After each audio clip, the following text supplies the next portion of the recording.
बाद जब मैं होटल में आती तो वाह ये कितना बड़ा 3D डिजाइन है। तभी ये मैनेजर मुझे देखकर बोलता, ओए भिखारन दूर हटो, यहाँ से सारा शीशा गंदा कर दिया। मैनेजर के बच्चे भिखारी होगा तुम्हारा बाप। तभी मैं इन्हें अपनी सभी क्रेडिट कार्ड दिखाती, फिर तो ये मेरी पूरी सेवा करता। सर सभी कार्ड नकली है। ये सुनने के बाद तो मैं गुस्से में इसे गार्ड के हाथों बाहर फेंकने को कहता। छोड़ो मुझे बच्चू, तुम्हें पता है मैं कितने करोड़पति बाप की बेटी हूँ। देख लेना एक दिन मैं तुम्हें भिखारी बना दूंगी, परंतु यह मुझे बाहर फेंक देते। तुम्हारी औकात यही है। मैनेजर कल तुझे मैं बर्बाद कर दूंगी। मैं भूख में तड़प रही थी, तभी उसी होटल की एक लड़की मुझे खाना खिलाती। आपके लिए वैसे आप कौन हैं और आपकी ऐसी हालत कैसे हुई? मैंने इन्हें सब कुछ बताया। मेरी दादी मेरी शादी किसी बूढ़े से कराना चाहती थी, इसलिए मैं वहाँ से भाग गई और दादी के बॉडीगार्ड मेरे पीछे लग गए थे। तभी मैंने ऐसा भेष बनाया। इनकी बातें सुनने के बाद तो ये मुझे सच में पागल लगती। ठीक है आप खाना खाओ, हम बाद में मिलेंगे। अगले दिन मैं पैसों से भरा हुआ बैग लेकर उसी होटल में पहुंच जाती। ये इतने पैसे देखकर हैरान हो जाते। सुनो मैनेजर, यह पूरा होटल उस लड़की के नाम कर दो। यह सुनने के बाद तो ये मैनेजर बेहोश ही हो जाता। अरे बच्ची तुमने ये क्या कर दिया? सॉरी ये तो है ही ऐसी। तुमने ये क्या किया? चलो दीदी से माफी मांगो। मुझे इस बच्ची पर बहुत दया आती। अरे कोई बात नहीं बेटा, गलती को सुधारना ही सही शिक्षा है बेटा। अब ये देखो कितना सुंदर लग रहा है। इनकी दरियादिली मुझे बहुत पसंद आई, तभी मैंने एक ब्लाइंड डेट फिक्स कर ली। सुनो मिस्टर, मैं तुम्हें 10 मिनट देती हूँ, जो बोलना है जल्दी बोलो। अब ये भिखारी का भेष बनाना छोड़ दो मिस जिन्नी। मैं जानता हूँ, मैं तुम्हें 2 मिलियन रुपए दूंगा। तुमको मुझसे शादी करनी होगी। ये सुन के तो मैं फौरन हाँ भर देती बेबी। चलो घर चलते हैं। इनकी हालत बहुत खराब थी। नहीं पहले आपको कहीं और जाने की जरूरत है। मैं सीधा इन्हें कपड़े दिलाने ले जाता। बेबी कैसी लग रही हूँ? नहीं ये भी नहीं, ये भी नहीं। इनकी ये ड्रेस मुझे बहुत पसंद आती। हम मेरी माँ के पास पहुँचते, परंतु यह हमारी जोड़ी से नाखुश थी। जिनी ने इन्हें कप का सेट गिफ्ट के रूप में दिया, तो माँ इसे नीचे फेंक देती। परंतु हमने हार नहीं मानी। प्रिंस भी मेरा पूरा साथ निभाता। माँ को हर बार मेरी मेहनत दिखाता, परंतु माँ ने हमेशा मुझ में कमी निकालने की कोशिश की। तुम हमेशा मेरे आगे दिखावा करना बंद करो। माँ प्लीज, हम दिखावा नहीं कर रहे, हम सच में चाहते हैं आप हमें दिल से एक्सेप्ट करें। लिसा मिशन कंप्लीट हुआ। दरअसल मुझे इनके प्यार के बारे में पहले से पता था। मैं तो सिर्फ खड़ूस बनने की एक्टिंग कर। मैं इतनी होठ सुंदर और समझदार हूँ। आज मैंने अपनी सहेली फील के लिए एक हमसफर ढूंढने का फैसला ले लिया। मैंने पहले वाले को देखते ही रिजेक्ट कर दिया, क्योंकि मैं अपनी सहेली की जिंदगी खराब नहीं करना चाहती थी। दूसरे वाला तो बांस की लकड़ी जैसा है। मैं इनसे पीछा छुड़ाने के लिए पीने की एक्टिंग करती। क्या तुम पीती भी हो? जी हाँ, हर रोज पिए बिना मेरे अंदर एनर्जी नहीं आती। यह सुनते ही ये भी भाग जाता। जब तीसरे वाले का नंबर आता तो हेलो फील। जब मैंने इन्हें देखा तो मैं इनकी आंखों में खो जाती। यह कितना सुंदर दिखता है। कहाँ खो गए आप? यार इनकी मनमोहक आंखों ने तो मुझे कैद ही कर लिया। नहीं एनी, सुनो मिस्टर, मेरी कई शर्तें हैं, तभी मैं आपसे शादी करूंगी। पहले तुम्हें अपनी प्रॉपर्टी मेरे नाम करनी होगी। ठीक है, वैसे भी पति की हर एक वस्तु पर पत्नी का पूरा हक होता है। मैं कर दूंगा। मेरे तो सभी पासे उल्टे पड़ गए। तभी मैं इन्हें कहती, अकेले में मैं शेरनी बन जाती हूँ। क्या आज रात को आप फ्री है? मैंने सोचा ये मना कर देगा, परंतु इन्होंने तो पहले ही सब कुछ बुक कर लिया। तभी मैं वहाँ से भाग जाती। अगले दिन मैं इंटरव्यू देने जाती तो वहाँ मैंने इन्हें ही बॉस के रूप में देखा। मैं छिपने की कोशिश करती। तभी तुम्हें पता है आप यहाँ अपनी मर्जी से नहीं आए मिस एनी। ये सुन के मैं हैरान हो जाती। इन्हें मेरी असलियत का कैसे पता?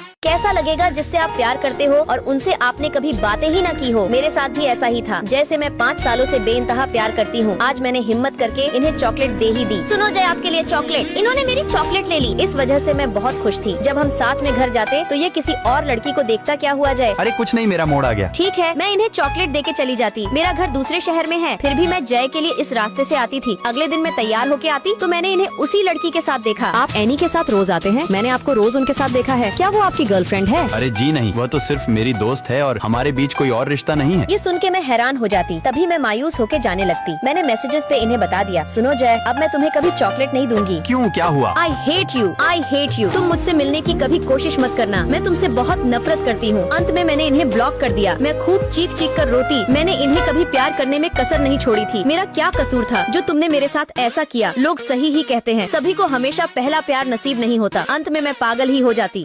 आज एनी की मृत्यु हो गई। सभी जगह रोने की गूंज सुनाई दे रही थी, पर मुझे तो अभी तक विश्वास नहीं हो रहा था। ऐसा लगता मैं कोई सपना देख रही हूँ। वाह एनी, तुम्हें बिल्कुल भी शर्म नहीं आई। मुझे धोखा देके अकेले ही दुनिया छोड़ गए। घर जाके मैं भी गोली खाने की कोशिश करती। तभी रुको आयशा, ये क्या कर रही हो? मैं इनके साथ जोर जबरदस्ती करके बाहर निकाल देती। एनी तुम लौट क्यों नहीं आती? तभी हमारे सुनहरे पल मेरे आँखों के सामने चलने लग जाते। आयशा इधर देखो, वाह तुम्हारा फेस कितना सुंदर लग रहा है। मैंने तस्वीरें देखी तो इसमें मैं कहाँ हूँ। एनी को तस्वीरें लेने का बहुत शौक था। जब मेरा जन्मदिन था तो हैप्पी बर्थडे आयशा, मैंने इन्हें विश मांगने के लिए कहा। तभी मैं केक खाने लग जाती। अरे बदमाश, विश तो मांगने देते, परंतु अब वह नहीं रही। अब मैं किसके साथ हंसी मजाक करूंगी? जब मैं एनी के बर्थडे पर केक लेकर जाती तो साइकिल से लगने की वजह से केक पूरा खराब हो गया। मैं पुराने पलों में खो जाती। रुको एनी, क्या तुम्हें यश से प्यार हो गया? तो फिर कब शादी करोगे? जी नहीं, पहले आपकी शादी होगी। हाँ देखेंगे, समय ही बताएगा। छुपे रुस्तम। एनी तुमने मुझे धोखा दिया। तुमने कहा था मेरी शादी में नाच के खूब रंग लगाओगी। अब मैं किसके सहारे जीऊंगी? एनी प्लीज वापस लौट आओ।